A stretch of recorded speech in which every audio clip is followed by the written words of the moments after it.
people should reject the two old parties. I think particularly the Labour government came in on a suite of pledges, some of which were lukewarm towards animal rights. And one by one, they've stripped back and U-turned on those issues. We're one of the most nature-depleted countries in the world. The Labour Party either don't get it or they don't care. We're going to kick this off with, if you had a week without any technology, phone was stripped from you, and you could go anywhere and do anything, and the internet didn't exist, where would you be for the next 7 days, anywhere on the planet? I'm worried that this is going to be the dullest answer, but it's the truest answer. I would go somewhere like Walthamstow Marshes or Hackney Marshes near where I live. I go there regularly, but I'm always like, my phone rings or I have to be thinking about something or doing something else. And just the idea of getting to chill out around the area that I live, but without the pressures of every day and hearing like the drumbeat of what's going on in the news feels pretty lovely. As I'm saying this, I'm like, actually, I could just do that. Obviously not now, there's a leadership election on, but probably like there's a time where I could probably take a week off and just do that, but I never seem to quite find the right moment. But that I do want to make my next holiday one where I just stay at home and just enjoy reading and my boyfriend and just being in the world. That's a good answer. It's a green answer, of course. Hey, that's true, yeah. No planes, that's no so trips abroad. That's very good. Although I really want to go to Lisbon on the train as well. Okay. Lisbon's one of my favourite cities in the world, but the problem is it takes like 3 days to get there. There used to be a ferry that used to just be able to get straight over there that was a lot quicker, but they've abolished the ferry. Oh dear, that is not good. I was in Berlin the other week. Oh wow. On a very rare trip, holiday, like taking break fully. It was so nice. It was really good for vegan food and actually feeling like we're getting somewhere with that side of things, with the animal side of things, which was good, which was refreshing. There are amazing things about Berlin. I've never been. But yeah, I would go as far as say it's better than London. Oh, I know you're a London I was about to Assemblyman. say, I am obligated at this moment to go nowhere's better than London. Okay. So speaking of which, we're the London Assembly. I mean, I'm a Londoner. I've lived here for years. I'm now currently based in Kent. I'm probably going to be moving back in the near future. What exactly do you guys do? I know of the Assembly. There's about, a couple of dozen Assembly members? 25 of us. So, like, how long have you been doing that, and like, what's led you to that point? Yeah, so the London Assembly is because we got a mayor of London in 2000, so that was under Tony Blair, and of course it was Ken Livingstone who was the first mayor. And they decided to have 25 people elected across London who are going to hold them to account. So now we obviously have Sadiq Khan. I've just literally come from Mayor's Question Time. So that's where we get roughly about 3 hours. It is impressive that Sadiq sits there for 3 hours while we can ask him about anything that's going on in London that we think is interesting to Londoners. So that's kind of what it is on its most basic level. What I and the other Green Assembly members like to do is to use it as an opportunity to speak to marginalised groups, to communities who are underrepresented, and indeed animals. I do a lot of work around animal rights on there. Think about people who you don't often hear speaking for themselves on the media or in kind of elected halls of power. And so we do a lot of bringing Londoners' voices into the room, going out to talk to them in their communities, finding out the issues that they care about.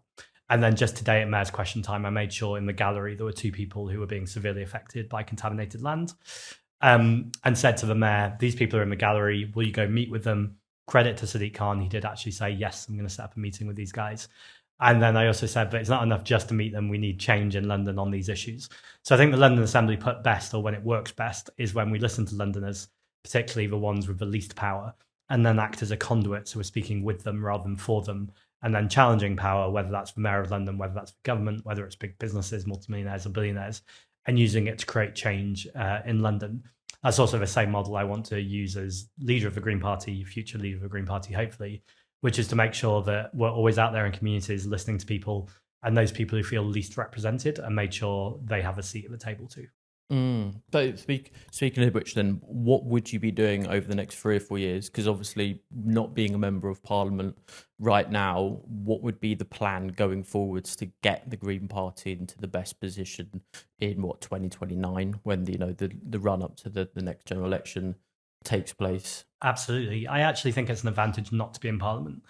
Because our MPs are doing brilliant work in Parliament, which is exactly where they should be doing brilliant work. And when Carla Denyer stepped down, she literally said, I'm stepping down to focus on being an excellent constituency MP. And I think that's what we need from all 4 of our Green MPs, and they're doing that. What I think, though, is the movement does need another leadership team. So I'm running as leader with 2 deputy leaders, so a team of 3 who can get around the country, making sure we're in those communities, helping people to empower to be the next generation of leaders. I'm really excited by the thought that the next Green MPs might not even have joined the party yet. They're people who find out about the Green Party in the next year or two, go, I didn't think politics was for me, but actually I can really see how here's a route to hope, as you talk about, but also tangible change in my community for the things that matter to me. And I think that's a really exciting moment. So that's what I'm thinking about run up to the next election. Before that, though, just next year, we've got big elections in Wales. The Senedd, we've never had Green representation on there, but it's looking increasingly likely, both because of a change in the voting system in Wales to a fairer system of proportional representation, but also because of the general work that the Greens have been doing to make sure that we're on the agenda more and that people know that we're not just an environmental party, but actually there's no environmental justice without social, racial and economic justice too. I often say that includes animal rights as well. So all of those things are interlinked. And I think to get representation in Wales next year would be a real game changer, as well as London. We don't have enough councillors yet. Really hoping to get more elected next May. Manchester, lots of other cities. So both the general election and local elections, I think this is a really exciting time for the Green Party. And anyone who joins before July 31st, if they align with our values, will get a vote in this election. Interesting point I want to bring up. So you mentioned about the crossover of different forms of justice and it perhaps being aligned or, people that care about animal rights. Why should they be voting for the Greens? I mean, I know for a fact that probably a large proportion of people listening to this who are, of course, pro-wildlife, who are supporters and follow Protect the Wild. I know many of people would have voted Labour. I know we've got people who would vote Reform, people that would vote for Conservatives, wide-ranging array of parties. We've never officially and probably never would 100% endorse a political party as an organisation. We try our best to stay as apolitical as possible, but it gets increasingly hard when all of the stuff we're campaigning on, the Labour government have got into power and virtually one by one, they're either betraying us or stalling.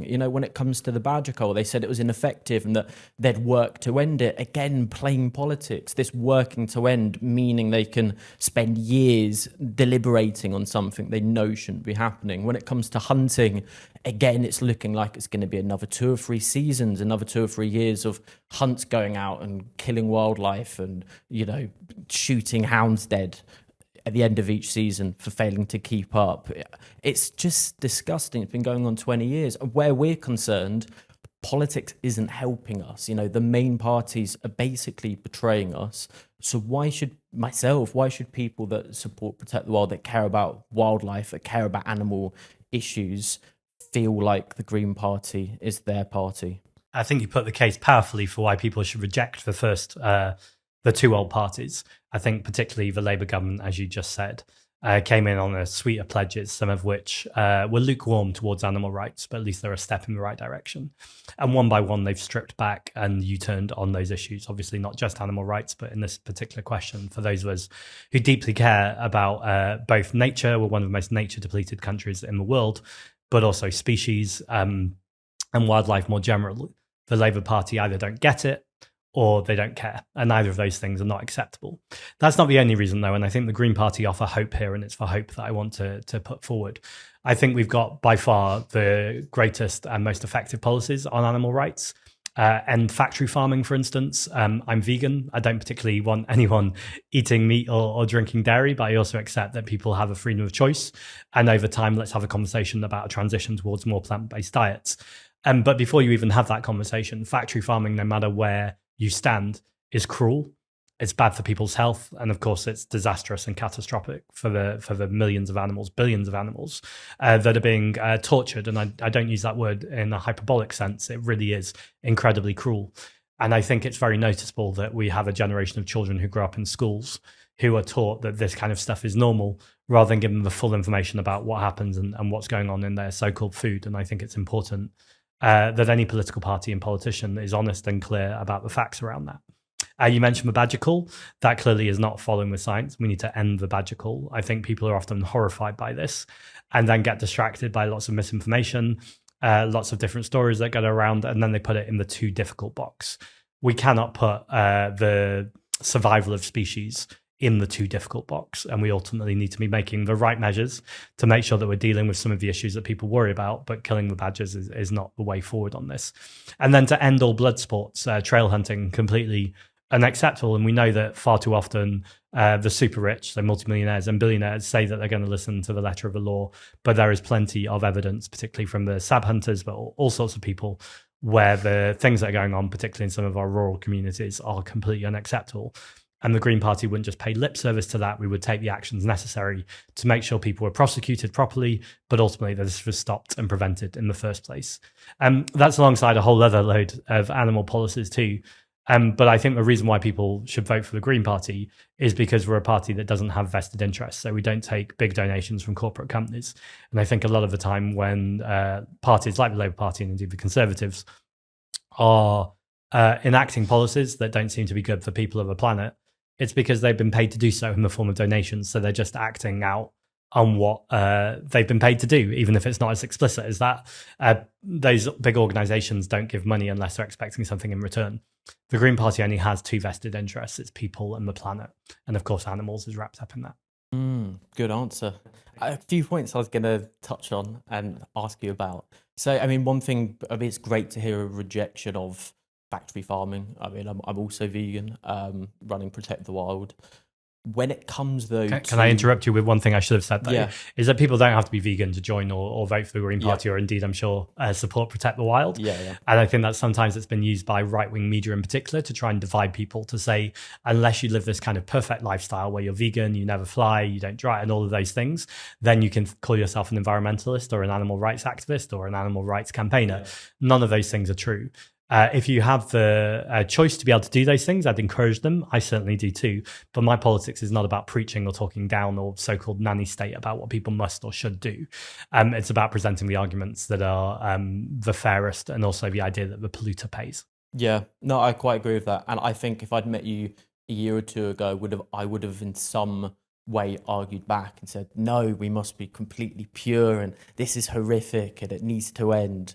And then... Oh, it is horrific and it does need to end. Of course. But I think over time, we've realised as campaigners, as many people on the animal rights movement that I'm part of, we're slowly realising that it doesn't work, trying to divide or speak down or create that idea of moral individual guilt and that the individual person is to blame. And it's interesting, you see there's new coalitions being formed against new factory farms, as opposed to saying all animal farming needs to end overnight. It's about how can we reasonably and fairly transition and support farmers in that process, and not just abruptly say this is disgusting and everyone needs to get this overnight, and if you don't, you're against us.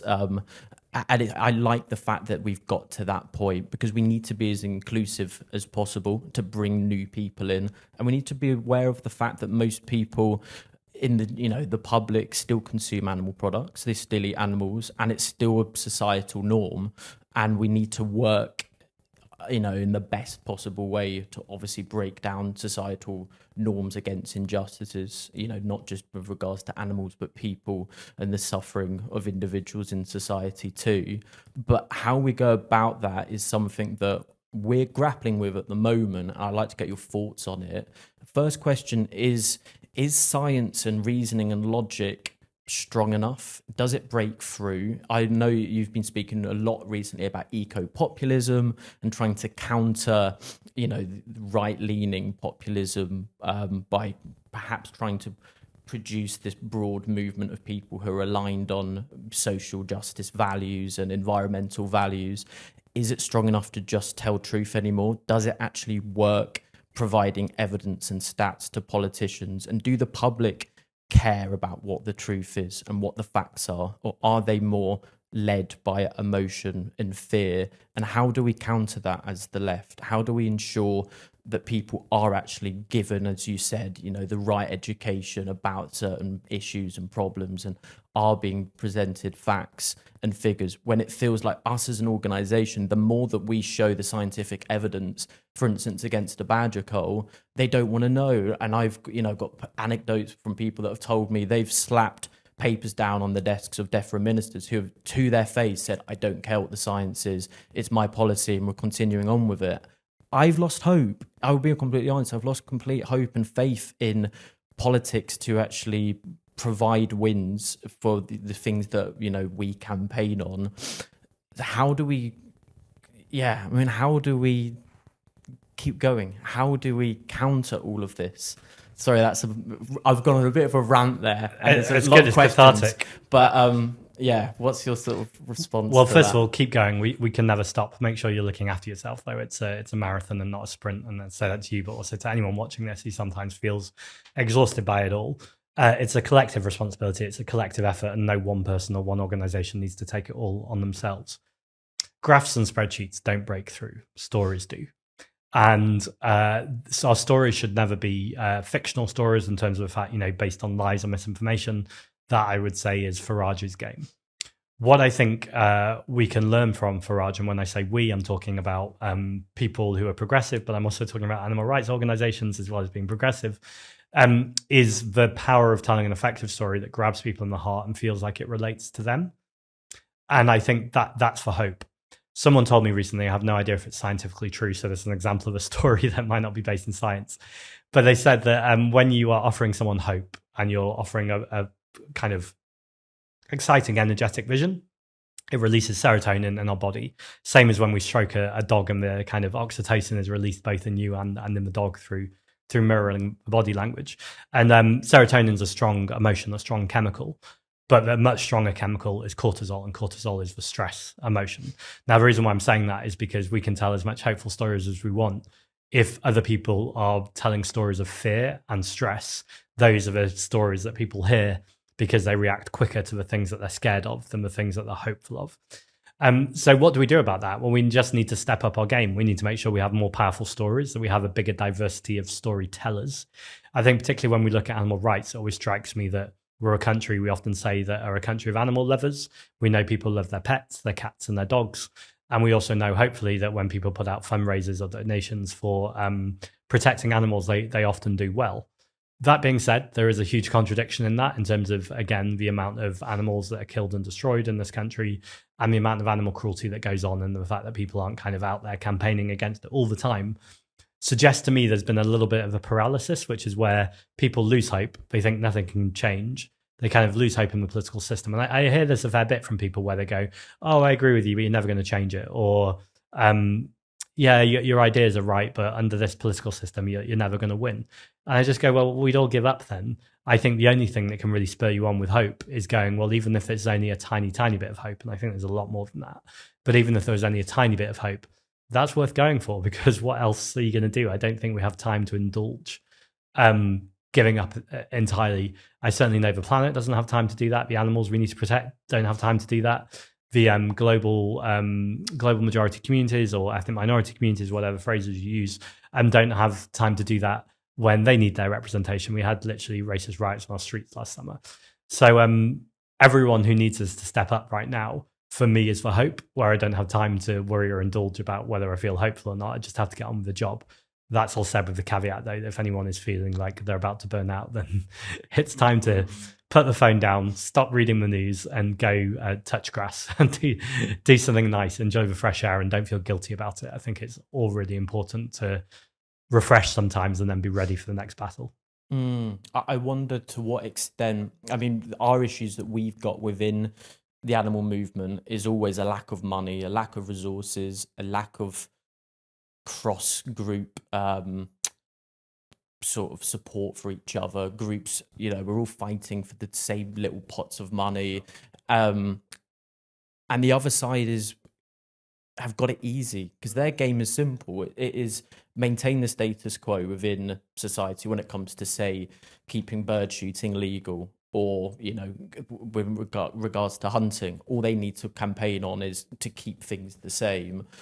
And it screams out to me that in many ways that mirrors society as a whole when it comes to all different forms of issues that we've got right now. And the fact that, you know, your Farages are able to just blatantly make up crap, you know, lie about all sorts, say stuff that's not true. And we on the left, it's almost like, I think for too many years we've been playing too cleanly, and thinking, oh, we best get our facts right. We best get everything completely correct, and we'll be brought up if we say something that's not completely true. Now, I'm not saying we need to start lying, but I think some of my distress comes from the feeling that, and I'm sure many people listening to this will agree, we lack an entity, a party. I mean, maybe you'll prove to me today that you're that person. You might well be. But for the last 5 or 10 years, everyone's been putting their hope on the left into the Labour Party. I think, sadly, because of what they stood for a decade ago, for many, many years ago. And they came into power and we thought, this is finally our time to see some change. And nothing's materialised at all. Is the Greens' purpose over the next few years to try and fill that void? Because I think from my, and this is going to sound critical, but I mean, I come from a position when I was at university, I did run the Lancaster Uni Green Party Society. I did start dabbling a bit in politics on a very, very local level, and had an experience that like really threw me back and was a bit like, I hate all the people involved with this. These are people who only care about themselves. And as someone that's a campaigner and feeling like I was doing meaningful work to change things, it was sad. And I studied politics at uni. All the people that I was surrounded by, it was all about them. And to having party loyalty at the age of 18, I also thought was really weird. And at that time too, I just sort of bowed out. I just felt the Greens didn't have enough attack and venom in them. And that I agree fundamentally with all the things the Greens stand for, all the principles, but they've lacked oomph in fighting back. You know, you look at social media on TikTok, on Facebook, Instagram, and it feels like they've not been there for years. And that's the main thing that's been most frustrating, I think. That if I was, yeah, I mean, speaking to you, potentially becoming the next leader, how do you get that fight back? How do you bring people like me on board who at the moment are disillusioned, who are reading the news the whole time, who are running a campaigning org, and are almost at that point of like, is it even worth voting? And that's quite a worrying thing when you think about it. I should be someone who's really politically active and engaged in politics. And I'm at that point where I'm just like, I've lost faith entirely. How does the Green Party win someone like me back? And how does it start fighting better again, whilst not just lying and not just doing all the things that we accuse the right of doing that we don't agree with? Yes. So I think we do it by bold leadership, and that's why I've made bold leadership at the centre of my campaign. So what do I mean by that? Bold, I mean being really clear about what we stand for and absolutely what we stand against. And I think that is a little bit of what you're talking about, I think, when you say oomph. I see that as authenticity. So knowing that sometimes you'll say things that people disagree with, sometimes you'll say things that people find divisive. And that's fine. That's the world we live in. That's not about being rude. It's not about being nasty, but it's about being really clear what your values are. We often talk about political parties or organizations as broad churches. I want to be the broadest church possible because I want people to join the Green Party. But also broad churches have walls. And so when you talk about, for instance, how you as an organization or any animal rights organizations, most of them don't have a lot of money, don't have a lot of resources, and the right have got it easy, or the people who are protecting the status quo have got it easy. I think the bit that's missing there is the amount of resources they've got too, because literally the power and the wealthy will fund anyone who's protecting the powerful and wealthy. And we know, for instance, when hunting, it is primarily a sport of the powerful and the wealthy, and it is all linked back to land gentry and who owns the land and kind of a maintaining of a system that's absolutely broken. And it's the same system that's poisoning our air, it's poisoning our rivers, it's also poisoning our minds. And that's all of us. And I think the only thing we can do there is see really clearly, hear really clearly, and speak with authenticity and care. So we're always challenging the powerful and the wealthy, not in a way that's necessarily about envy, not in a way that's even jealous, because actually I'm not jealous of the super rich.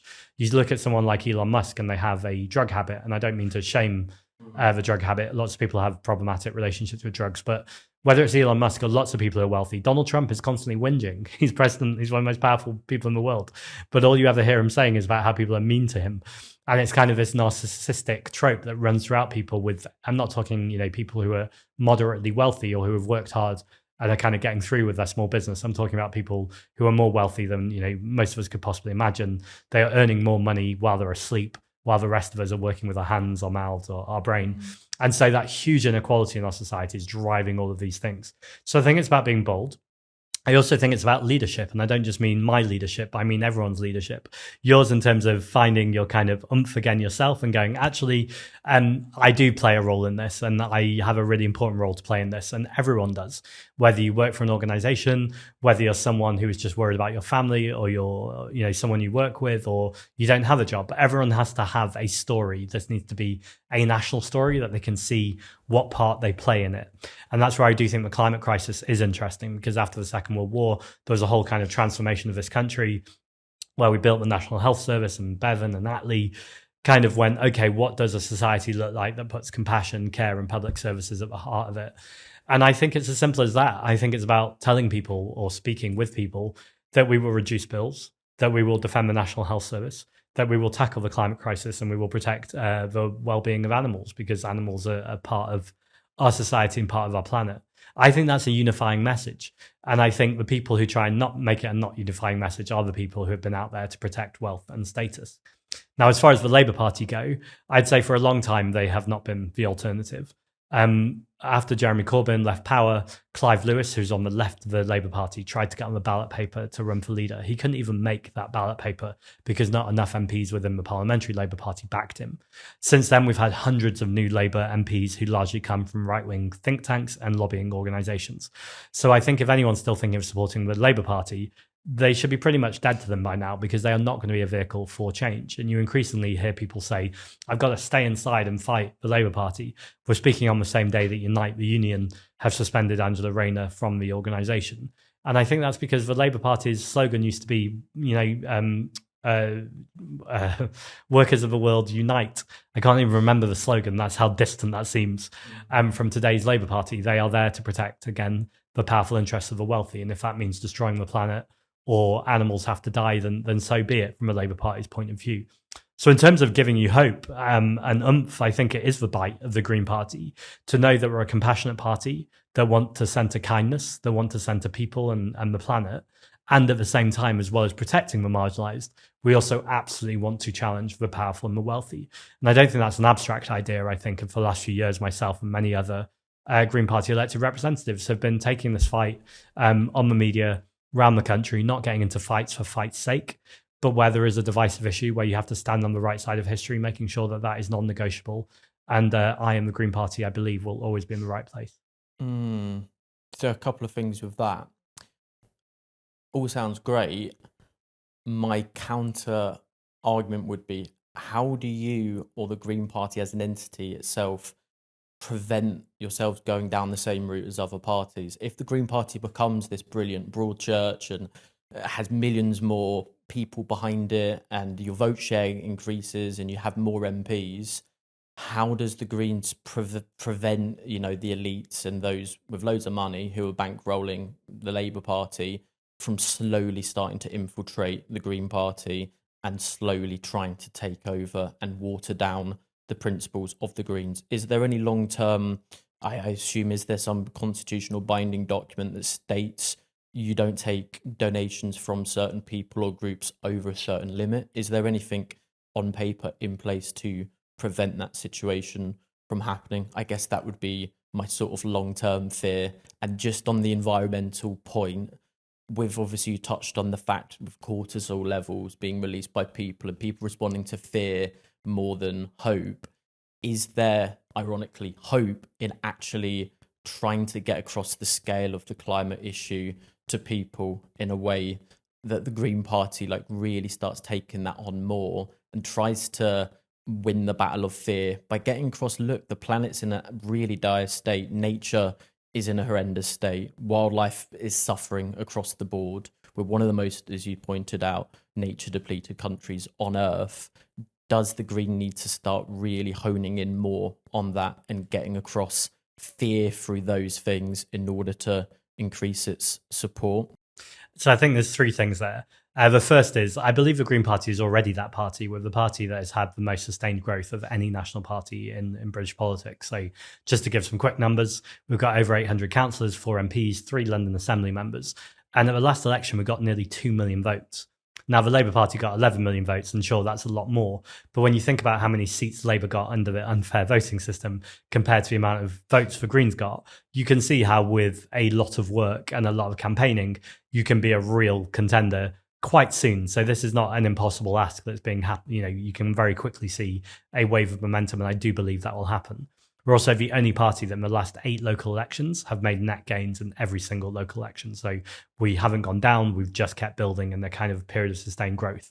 Sure, Farage and Reform have grown very quickly over the last year, or the last 2 years, but actually there's no evidence yet that that's going to sustain itself. And actually other times we've seen, whether it's the Brexit Party or UKIP, it kind of does very well, then it crashes and burns, and then admittedly it comes back in another form. So it's not to be complacent. But it's not kind of a sustained growth. It's just often reported like it's this big kind of acceleration, but actually it's just often the same outfit with literally Farage in it, but a different name and different branding. I think the second thing is constitutionally the Green Party is very tight. So we're a democratic, grassroots-led member party. Now, some people could argue we are too democratic. Sometimes it takes a long time to make decisions, and almost everything, in fact, everything is voted on. One member, one vote. So whether someone has been in the party 20, 30 years, whether they've been deputy leader for a few years, or whether they join the party straight after this interview, just a subtle hint there, they actually get an equal vote at conference, voting for our leadership and indeed even our political strategy. So there's lots of safeguards in place there too. We're also really clear as a party, we don't take money from big corporate donors. We are funded from people giving small, regular donations, and the party will always stay like that, certainly under my leadership, if I'm privileged enough to be elected as leader shortly. And then the third thing I was going to say was about challenging reform and making sure that we're always staying kind of on the straight and narrow. I think the Green Party is absolutely rooted in science and information. So although I'm talking about telling these stories, it's got to come from a scientific place and a research-based place. Now, what eco-populism means is rather than going straight to the climate crisis, I recognize that if people are struggling to put food on the table, heat in the home, they don't know whether they can get to work or even if they can hold a job. The climate crisis feels like a very distant threat. Now, the climate crisis is not a distant threat. It's right here and it's right now. It's happening all over the world, but it's also happening on our doorsteps and through wildfires and floods. The people who have done the least to cause it are often the ones who face the worst impacts. Now, I can say all of that, but if you're struggling to pay the rent, people often phrase this as, people don't care. That's not true. I know lots of working class people who really, really care about the climate crisis, but they just don't have the space to worry about it because there's something happening right now to them that's an immediate danger. And so I think any party that cares about the climate crisis has to win that kind of majority over. And that's what I call by eco-populism, is recognizing that this is about the 99% versus the 1%. It's not about working class communities versus someone running a small business. Small businesses are vital to make sure we're tackling the climate crisis because you can keep things local, you can make sure that you're paying a fair wage. I think that's exactly the future of where it needs to go. Nor is it the fault of the farmers. We absolutely need farmers on board. We have a climate crisis. Food resilience, food security is incredibly important, and no one knows the land better than farmers, the people who work on the land. And the farmers are often being screwed over by supermarkets who are not paying them the amount that they want. And when I talk to some farmers, they don't even want to be working with livestock animals. They actually have to do that, or they feel they have to do that because the profit margins are much higher. And that's a broken system. So I'd love to see a way of making sure that we're protecting all of these groups for 99% and recognizing that the 1% is the problem here. I think once you've done all of that, you can then really acknowledge as well that the climate crisis is making this inequality much worse. And whether I happen to be pro-migration, but if someone is anti-migration, for them to know that the climate crisis is going to cause a lot more refugees and a lot more people who have to flee their homes. And so it's really important that we take the climate crisis seriously, that we see what is coming down the track, that we look at the science, but we don't get lost in the science. We make sure that rather than leading with the science or leading with the climate crisis, we're leading with a compelling story that feels hopeful and important to people about how their lives will be better because we're reducing bills and we're reducing inequality and we're protecting public services as well as holding off the climate crisis, or not holding it off. It's probably too late for that now, sadly, but at least reducing the disastrous effects.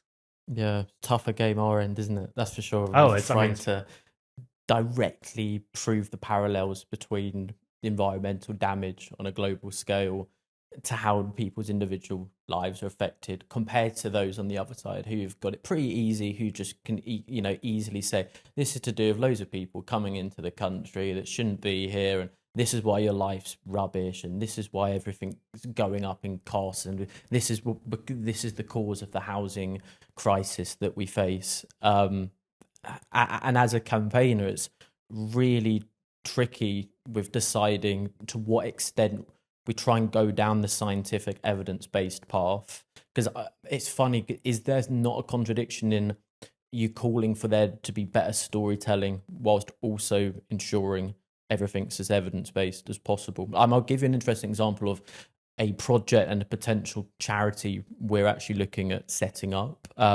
Another group called Coalition Against Factory Farming, who are looking at objecting to new factory farms being built because of the environmental impact and the impact on local people, came to us to Protect the Wild and actually asked us, can we object to these new builds on the basis of how wildlife's impacted and how the environment's affected? I was like, sure. I mean, on a personal level, I don't believe animals should be farmed. But from an organisational perspective, I was obviously aware of the fact, okay, we need science and evidence and we need factual reasons to give to local councils as to why these farms shouldn't be built.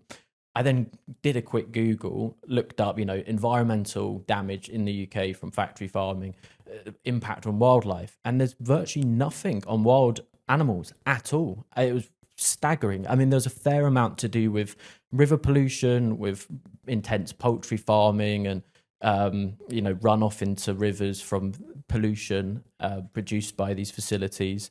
But there was a real lack of evidence when it came to the impact on wildlife, which I found really shocking and disturbing. We don't really actually know fully the impact of animal farming, but us as a movement have focused so much on individual suffering and the welfare impacts and the fact of how bad it is for those animals in those barns. We really are weak on the actual evidence side of things and collecting the raw data and collecting and starting scientific studies to show how wildlife is impacted. Is this a sort of project you think, from your personal opinion, we should be going down, and the animal protection movement needs to have more facts in our corner? I mean, how is the animal movement seen, within the circles of people you speak to, within the London Assembly, amongst other politicians and peers? How often are issues to do with animals actually taken seriously and spoken about? And is there a view that the animal rights lobby is a bit manic, a bit radical, that we're not doing things properly, that we're too emotional and we're not presenting facts and figures? Is this something that we need to better address, do you think? Sorry, this is a bit of a selfish question in regards to potential future campaigning, but it might be other crossovers with other things you've seen work when it comes to successfully actually delivering on evidence and getting those in power to make change based on that evidence. Yeah, again, a few things. I think no one should underestimate how big this challenge is, both in terms of the climate crisis and the global warming. We are smashing every ecological boundary that we should do, and that's obviously disastrous for people. It's also disastrous for wildlife and the species we're just talking about. When I think about the answers I could give when I talk about protecting wildlife or protecting species, when I think about the amazing information I've been privileged enough to speak to animal researchers, scientists, economists, the people who kind of send me reports all the time or ask for an hour of my time, and I sit there and I listen and I come away so much more knowledgeable about things. And I just think that's a huge aspect of my job that I absolutely love. And I think people rarely know that about politicians because they tend to see them when they're speaking. And I think that's what a lot of politicians do, but I spend a lot of effort listening to, because there is always more to learn, particularly from people who are experts in their fields. Despite all of that, I know the single biggest thing that will shift both my emotions about things and the general public is when David Attenborough releases a new wildlife documentary, or anyone puts an hour on TV of incredible storytelling that has science and facts inside of it, but the science and facts is not the thing leading it. And you will hopefully remember it afterwards because you've been really gripped by a story that has a beginning, a middle, and an end. And some of it annoys me because I don't know if it's the right word, anthropocized, where you make animal emotions human. Yeah. And those kind of stories constantly waver on the mildly misleading because they often put human emotion on these animals, which we don't know that exists. So you could be super pure and not do that and present animal behavior as completely obscure, but know that you're not gripping the human by talking in the language of families, the language of wants and needs and desires, rather than just survival or reproduction.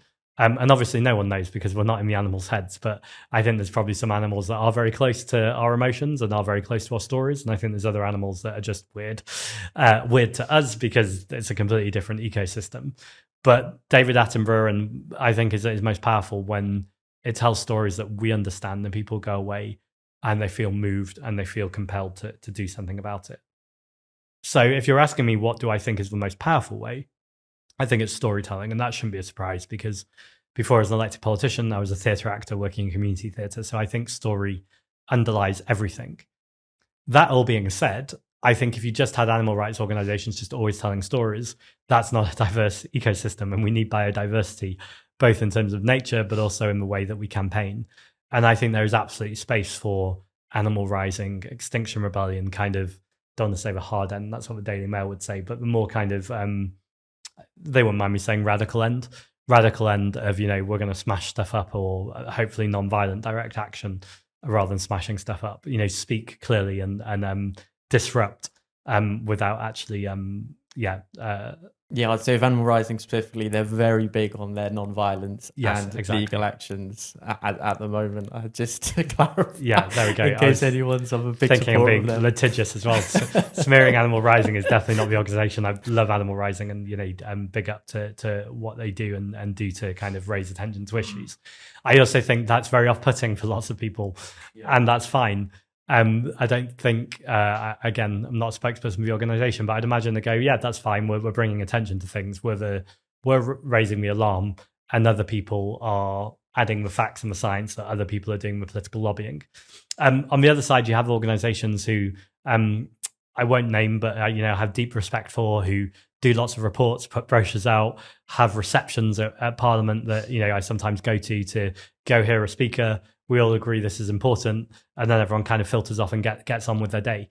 And that sounds dismissive. It's not dismissive because I think being in parliamentary spaces or political spaces is really important. Keeping kind of the metronome of this being on politicians' wavelengths and radar is really important. But I wouldn't trust that on its own. That has never created change and will never create change. But I think this powerful combination of nonviolent direct action, of protesting, with a political strategy that's about both winning the public over, so they're demanding of politicians change, but also to educate politicians so they can lead the charge sometimes. And even if it's something that public aren't asking about, they recognize as an important thing to shift. And I think when you put all of those things together, that's how we can demand and create change. But then when it comes to protest, when it comes to the things we can do as an outside group, you mentioned Extinction Rebellion, Animal Rising. I mean, Protect the Wild sits in this weird mid spot where, for fair reason, probably, the Labour government probably hate myself and Protect the Wild because we slag them off every 5 minutes. Every party probably doesn't like us very much. We're not afraid to say it as it is. In the same way that I'm starting to like the sound of the structure of the Greens when it comes to the funding and, the backbone of it. Protect the Wild is founded off thousands of people giving a few quid a month. We don't have any major givers, we don't get any government grants. We're deliberately set up as a limited company by guarantee so that we can do and say the things charities can't. But it feels like we're going backwards as a society, when it comes to protest laws. And it feels like the government in power are doing everything possible to basically stop people coming together, to stop mobilization within communities. They're trying to almost break down society, I feel, and not just when it comes to protesting, but as a whole. You see youth clubs being shut down left, right, and centre. You see all these different forms of places that people would go to congregate and now slowly being removed and taken away from us one by one. And we're told, just keep protesting and keep doing your thing.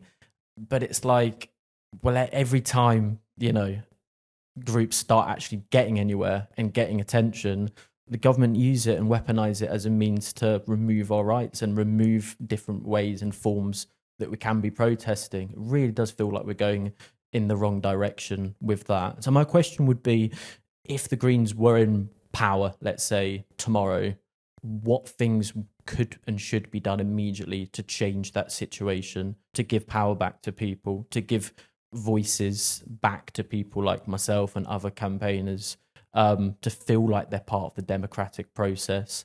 And what laws, in theory, would you want to potentially completely do away with or scrap that you perhaps feel are too draconian? Without me putting words into your mouth, I've got quite a bit of bias with that question. Yeah, absolutely. So Margaret Thatcher said there's no such thing as society, and it absolutely wasn't true. But she said it in kind of an abstract philosophical way. And then through Tony Blair and decades of the Conservatives, and now with the Labour government, they are shutting down community centres through austerity and underinvestment. They're shutting down libraries. Parks are being privatized, where they're building, fences around them, or they have security guards in, or you can't go there and play ball or skateboard. So that public-private space is blurring. I chair the fire committee in London, and recently the London Fire Brigade have been having interfaith meals in fire stations. Amazing, bringing together lots of communities and saying, let's break bread together and let's discuss differences and also the similarities, and let's foster that community. And I was thinking about how amazing it is for Fire Brigade are doing this. And then I thought about how absurd it is for Fire Brigade are doing this. Like, this should be what councils do or what community centres do. But in the absence of that, the Fire Brigade have stepped up, great. But they really shouldn't have had to. And I think we see the kind of next phase of this with the government, which is not only have they shut down community centres, they're kind of saying, we don't want you to gather. We want this hyper individualistic thing where everyone is stuck in their houses or their cars, their kind of little boxes. And completely slaves to algorithms that are pushing the same kind of echo chambers at people. As well as all of this, when people decide to break out of that and go, no, let's gather together to say we're not happy with this, they then put further draconian rules on protesting. And this is not the actions of government that are confident in their programme, or the actions of a government that feel like they have popular support in the country, which we know they don't. They got less than 33% of the vote, and have become increasingly unpopular ever since, and incredibly fast. And so the kind of banning of protest, I think, is a acceptance of their need for authoritarianism as being the only way that they can maintain some semblance of authority or acceptability. And this is a really, really dangerous moment, because I don't want to use hyperbole, but this is exactly how fascism comes about. We've seen lots of examples in history where it's a ruling class joins up with the working class or tries to co-opt the working class and point at people who are more vulnerable, refugees, migrants, disabled people, trans people, the other, and says, no, the problem is not the multimillionaires and billionaires or the fossil fuel barons or Shell. The problem are not these organizations, the problems are the problems of these people. And people start to believe it, and that's incredibly dangerous. So what's the solution to this? I think the first solution is a wealth tax. So reduce inequality, make sure that those who can pay are paying a little bit more to fund our public services. I think second, winning the argument on tax. So the Conservatives in particular really have pushed this argument that no one should want to pay more tax. I think when you look at most of Europe, people accept this idea that they don't want to pay unfair amounts of tax. And if they pay tax, they want to see that public services are working properly. I think if you ask most people right now, our public services are completely broken. And we've got organizations like water companies that are pumping sewage into the water and then asking us to pay extra for a privilege. That's absolutely broken.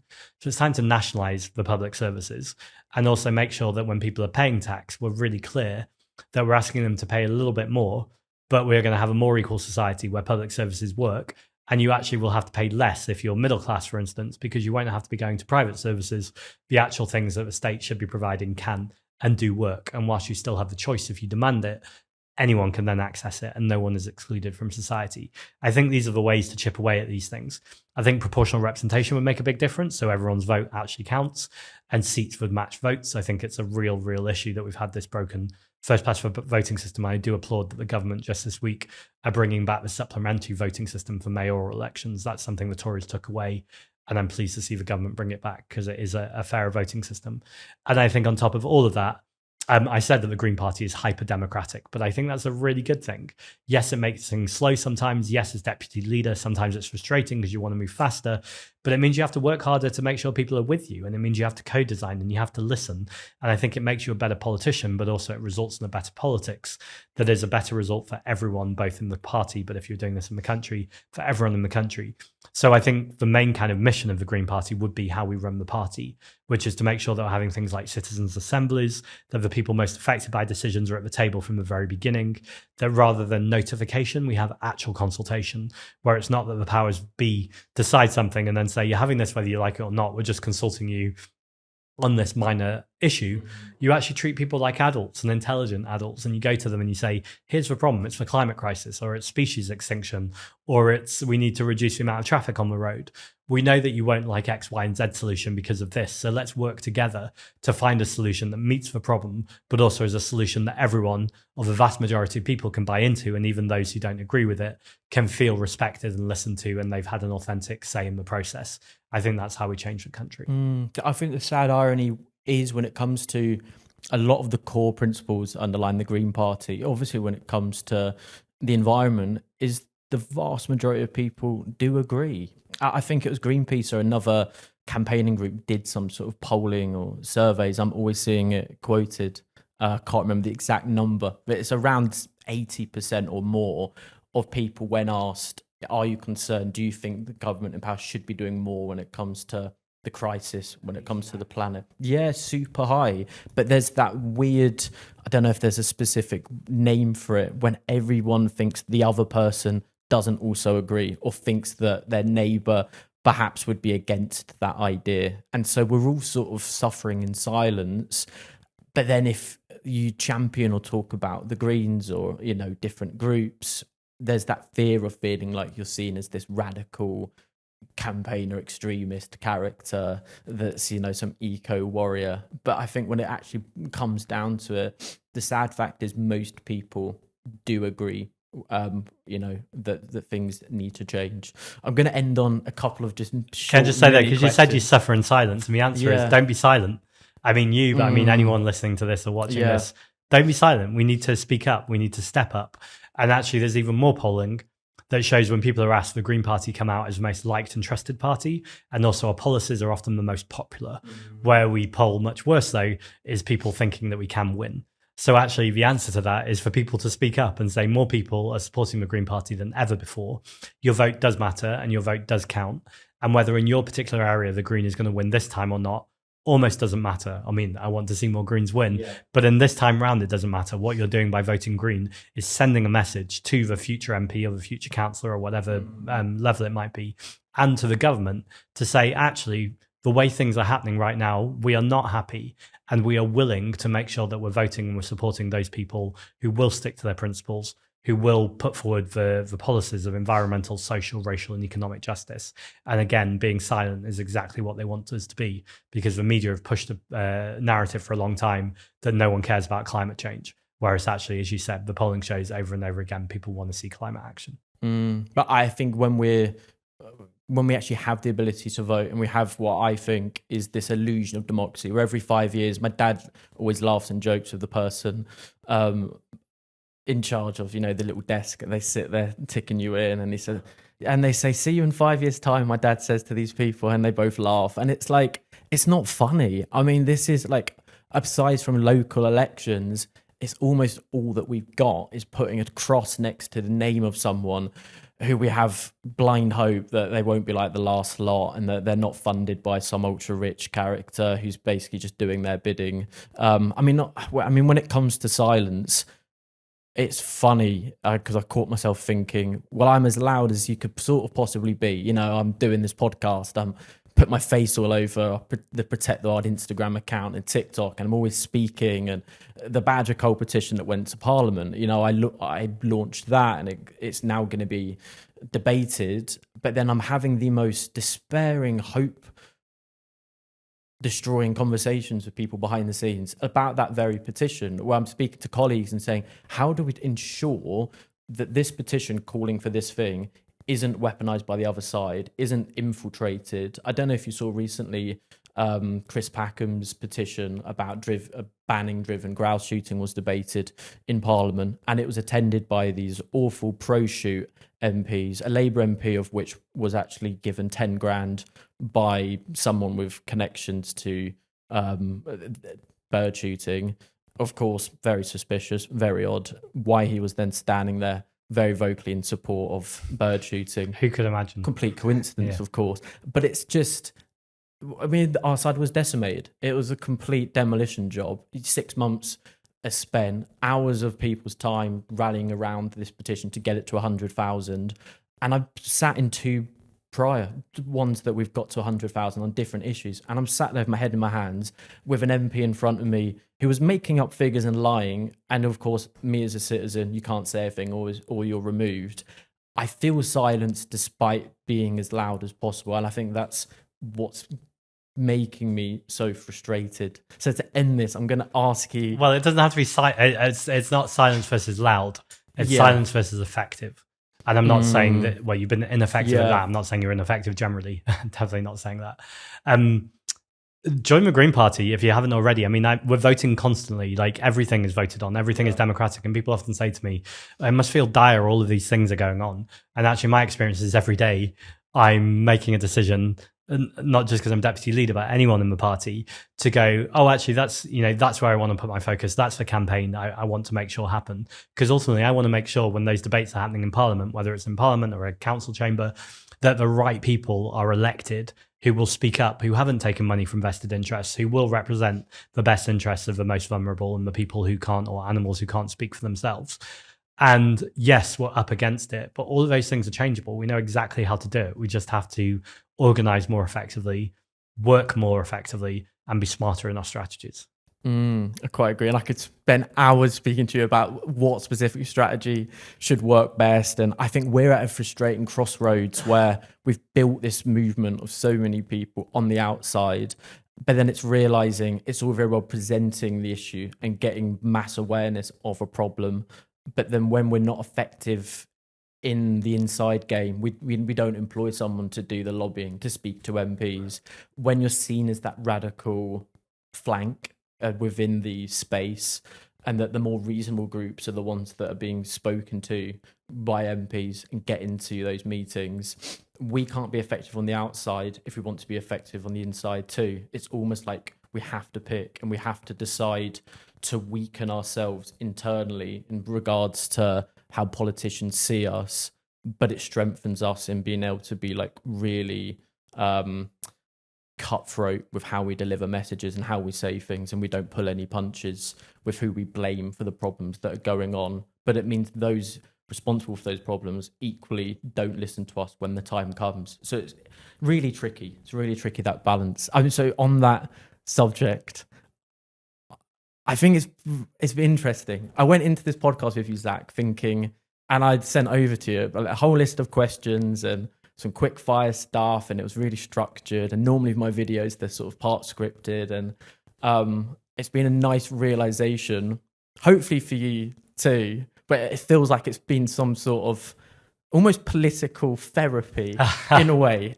I'm this disgruntled, angry campaigner who's at a loose end, who is just tirelessly battling away. I read something months ago that said you have to be okay with the fact you might never win, and you just be comfortable with the fact that you're continuing to do what's right. Oh, that's terrible advice. Until you die. You will win. If you go, you will win in the end. But that is the only way I've stayed sane. Because honestly, 10 years in with this, and you start looking at progress and you think, it's taken 10 years just to get to the point where trail hunting as an activity might be banned in the British countryside. And you think that's a decade. That's like almost a half of my life just trying to prevent people sending dogs onto a wild animal. And you think of all the other issues and you think how long things are going to take. And this might sound like me saying there is no hope, which is why I come to this sort of final couple of questions. Just to say, it always seems impossible until it's not. Yeah. Or it always seems impossible until it's done, I think was the Nelson Mandela quote. And I can't even find who's going to find better words than that. It will seem difficult, and it is always dark before the dawn, and all of those kind of metaphors and cliches. Yeah. But I just think knowing that you can and you will win, I would say, is the way to not burn out. to know that for every 5 steps back, there's 6 steps forward. And you always, even when pushed back, know that you have the integrity and the support of all the people who also back this. Yeah. And the millions of people in this country who back this, and the billions of people and indeed animals around the world who need you, who need your voice, who need your campaign, who need your spirit. And again, as I say, without burning out, but in every possible moment that you can, to know that giving up is what they want you to do. And actually the best response to that is just to keep going. You've almost preemptively answered the question I was going to give to you to end this podcast, which was, how do we stay hopeful? Like, what country do you want to see us living in 5 years' time?